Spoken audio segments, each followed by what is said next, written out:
Hello everyone.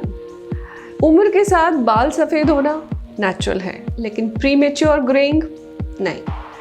Premature greying एक बहुत बड़ी आजकल प्रॉब्लम बन गई है, स्पेशली यंगर जनरेशन। बहुत सारे पेशेंट्स आ रहे हैं जो यंग एज में ही ग्रे हेयर लेके आ रहे हैं। तो आज हम जानेंगे ग्रेइंग के बारे में, किस वजह से होती है और आप क्या कर सकते हो इसको प्रिवेंट करने के लिए।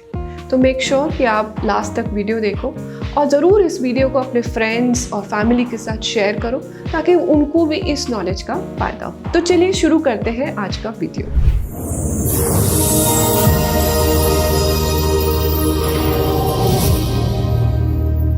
सबसे पहले ये जानते हैं कि ग्रेइंग होती है डेफिनेटली, लेकिन उससे पहले कलर कहाँ से आता है, क्योंकि अगर हम वो बेसिक नहीं समझेंगे तो आगे जो रीजंस मैं आपको बताऊंगी ना, वो समझने में थोड़ा सा मुश्किल होता है।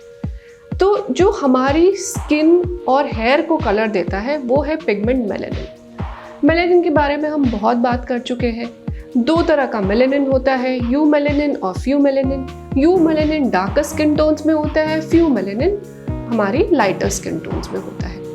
जो मेलानिन पिगमेंट है उसको बनाते हैं मेलानोसाइट्स। ये वो सेल्स हैं जो पिगमेंट को बनाते हैं। अब जो ये मेलानोसाइट्स हैं हमारे हेयर फॉलिकल के, जो हेयर फॉलिकल होता है यानी हेयर रूट, उसके पास होते हैं। तो जैसे जैसे हेयर बढ़ता जाता है वो पिगमेंट बनाते हैं और इसमें डालते जाते हैं। तो आपका पूरा हेयर एंड टू एंड आपके नेचुरल कलर का हो जाता है। अब किसी भी कारण से, स्पेशली एजिंग की वजह से, मेलानोसाइट्स यानी जो ये सेल्स हैं यही कम हो जाते हैं, इसीलिए एजिंग में हमारे को ग्रे हेयर हो जाते हैं। लेकिन प्रीमेच्योर ग्रेइंग यानी उम्र से पहले बाल सफ़ेद होने के कुछ मेन कारण हैं। आइए जानते हैं उन रीजंस के बारे में। सबसे पहले है जेनेटिक्स। जेनेटिक्स मतलब आपकी जेनेटिक इन्फॉर्मेशन जो आपके पेरेंट्स, ग्रैंड पेरेंट्स से चली आ रही है। रिसर्च ने दिखाया है एक IRF जीन जो क्रोमोसोम 6 पे है, जो कि बहुत स्ट्रॉन्गली इस प्रीमेच्योर ग्रेइंग को ट्रिगर करता है। और भी बहुत सारे रीजंस हैं। अब जो और भी बहुत सारे जीन्स हैं जो इसको एग्रीवेट कर सकते हैं, ज़्यादा ट्रिगर कर सकते हैं। तो अगर आप उनमें से हैं जिनको प्रीमेच्योर ग्रेइंग हो रही है तो अपनी फैमिली हिस्ट्री निकाल के बैठिए, देखिए कि आपकी ग्रेइंग किसी आपके फादर या ग्रैंडफादर से मिल तो नहीं रही। उस टाइमलाइन को देखिए। अगर जेनेटिक्स रीज़न है तो हमारे चांसेस बहुत लिमिटेड होते हैं उसको रिवर्स करने के। सेकेंड है आपका vitamin and mineral deficiency. Vitamin जैसे B2, B6, B12, biotin, folic acid, vitamin E, vitamin D3, ये सारे ही एक सेल की रीजनरेशन कैपेसिटी के लिए बहुत ज़्यादा ज़रूरी होते हैं।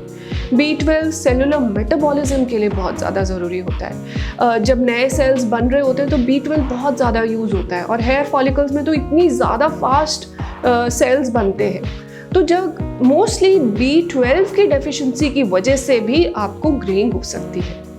अब मिनरल्स जैसे कि जिंक, कॉपर, आयरन, इनकी डेफिशिएंसी की वजह से भी आपको हेयर ग्रेइंग हो सकती है।